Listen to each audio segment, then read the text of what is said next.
Hey everybody, welcome back to my travel vlog. Today we are going to be talking about how to choose an Airbnb. Our Airbnb in London, and it's just one bedroom, but it's really pretty, and the three of us are going to share it. I'm going to sleep here, and it's very girly, very nice. So this is the apartment. This is the dining room table. This is the living room area. Flat screen television. And this is the outside. It's really pretty.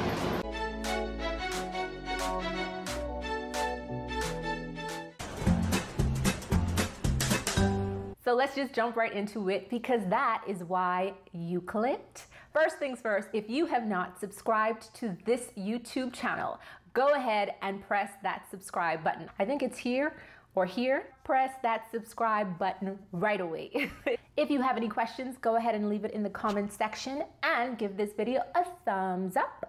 So guys, I have stayed in a lot of Airbnbs in the past 4 years. I think I'm up to 30 by now. Most of them were good, but I did have some crazy experiences because of my lack of experience with the entire process. So the very first thing that you need to consider when you are choosing an Airbnb is the location. That's number one.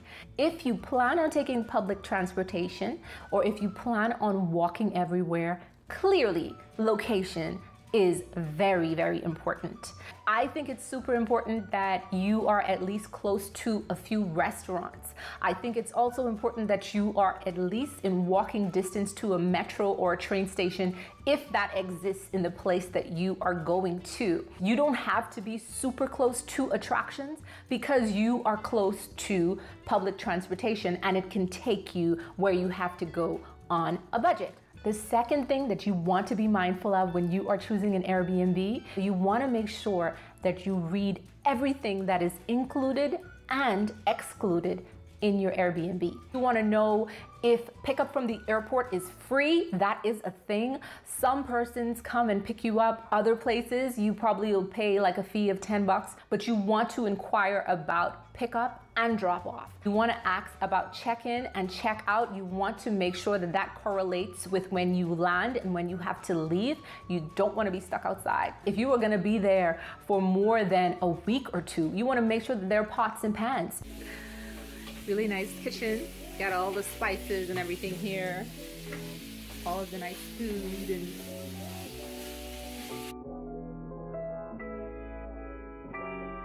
you want to find out whether or not they provide washcloths. You want to make sure that there's a shower. Listen, I booked a place, and then when I got there, I realized there was no shower. Y'all, dead serious. Thank goodness I was only going to be there for like 24 hours, but I did not read to see, hey, there is no shower in this place. That's not the owner's problem. That's your problem. Make sure that there's Wi-Fi. And I know you're thinking, but Nikki, everywhere comes with Wi-Fi nowadays. No, sweetie. No. There were 1 or 2 places that I booked in the past, like when I first started renting out Airbnbs. And listen, sweetie, I show up to the place and there's no Wi-Fi. If you're at a beach, make sure that there's a hair dryer. All of these little things are super, super important. I have stayed in some Airbnbs where I couldn't touch anything that was in the fridge. It was not permitted. I've stayed in an Airbnb where I had to do the housekeeping before I left. And we're not talking about tidying up. There were so many things that you had to do when we first arrived to that Airbnb. And there were a lot of things that we had to take care of before we left. And the reason for that was there was nobody to upkeep the Airbnb. And so the owner depended on the guests to really take care of the place. That's how it was. He was not living in the country where the Airbnb was. He resided somewhere else.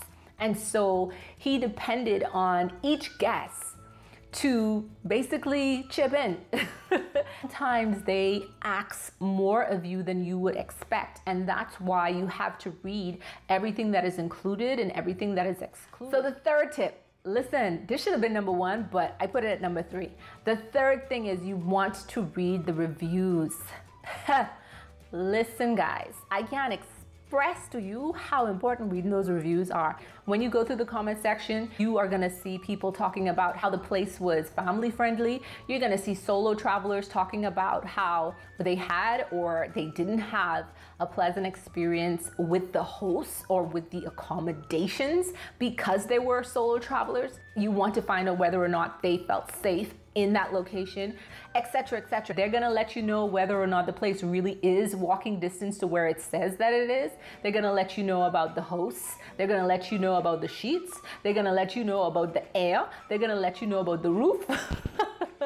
Sometimes a lot of these hosts will tell you, hey, yeah, this Airbnb is located underneath the Eiffel Tower. And when you get in the review section, the people are like, no, sis, it's not. Now, mind you, don't get it twisted. No one can have perfect reviews. If there is 100 reviews and let's say 5 of those reviews are negative and it's not beyond the scope of things that you are comfortable with, then make sure to take it with a grain of salt because everybody makes mistakes and some people you just can't please. You just can't. They are disgruntled about everything. Number 4 is cancellation policy. Now, the way Airbnb works, they have like a general cancellation policy that is set to default when the Airbnb hosts sign up their property, but they can change it. There are some that are very lenient and there are some that are very strict. So you want to make sure that when you are renting out this property that you will be refunded if you have an emergency and you have to cancel. Do not assume that all of the cancellation policies are the same.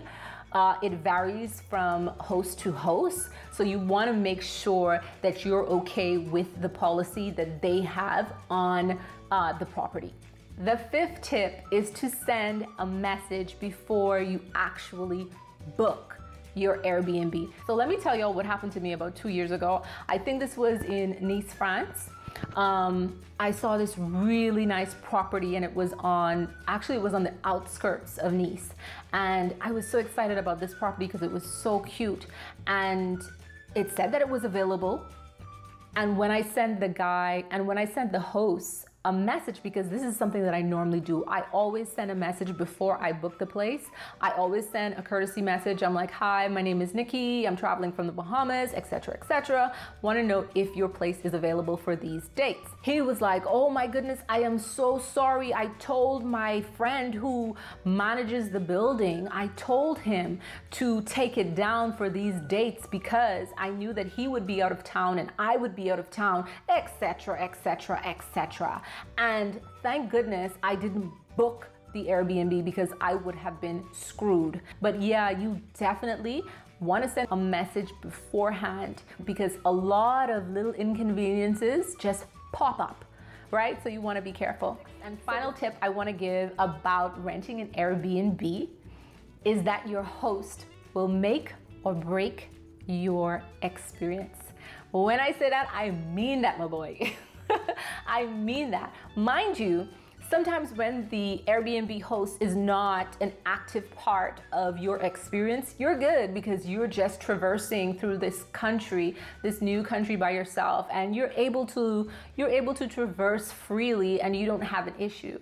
But there are oftentimes the Airbnb host is there. They're like an apartment away, or sometimes you're staying in an apartment with the Airbnb host. Sometimes the Airbnb host is your tour guide. Sometimes the Airbnb host is your driver. There are a lot of instances where you come in contact with this person and the way that they treat you can definitely make or break your experience. One of the things that I'm not too fond of is having an Airbnb host that lives outside of the country where I'm renting the Airbnb. But that's one of the things that I'm pretty scared of because of my experience. So stick around at the end of the video and I'll give you that whole story. So yeah, so an Airbnb host can make or break your trip. Their hospitality can make your trip 100% better, especially if they have an active role in your experience. You want to read the reviews and make sure that this is a personable person, right? That knows how to deal with people, that knows how to talk to people. Also, you want to make sure that this person is a good communicator. I had one or two experiences where I had sent messages to Airbnb hosts and they did not reply until like a day or two later. Like, what type of business you running? I always give them 24 hours. You still have to be mindful that they live in different time zones, so you want to give that person that extra time. But besides that, if I see you going past 24 hours and you haven't responded, sweetie, then you ain't serious. You're not serious. You don't want my business. So those are the 6 tips that you should be mindful of when you are choosing an Airbnb. So let's talk about the good stuff. Let's talk about the pros. The pros in renting an Airbnb. You get an authentic cultural experience, especially when you're staying in these apartments. When you're staying in a residential apartment, oh my goodness, that's one of my favorite Airbnb type places to stay, is within the apartments among the natives. I love that. You're speaking to the people that live in the building, they're asking you a bunch of questions, and they are so accommodating. I've never really had a bad experience with neighbors. When I've stayed in the Airbnb, I find that they're always the ones to tell me where this is where you should go, this is what you should do, and they're just always so sweet.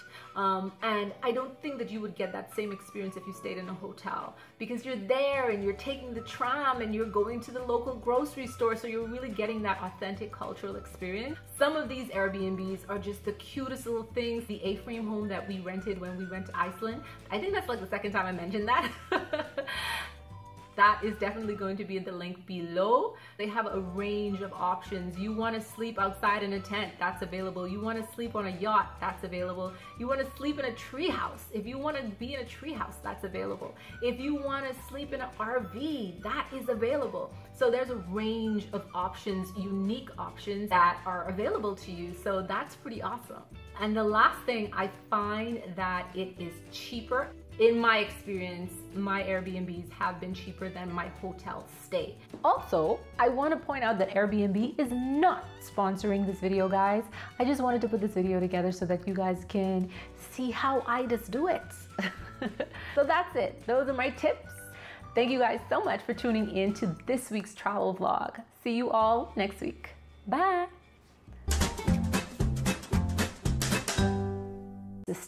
It is pumping out of the hose that was attached to the washer. It's coming out of the drains in the bathroom and in the kitchen. And you should see me with my rags and little towels. Thank goodness there was like a bunch of like hair drying towels. For some strange reason, there was a bunch of those.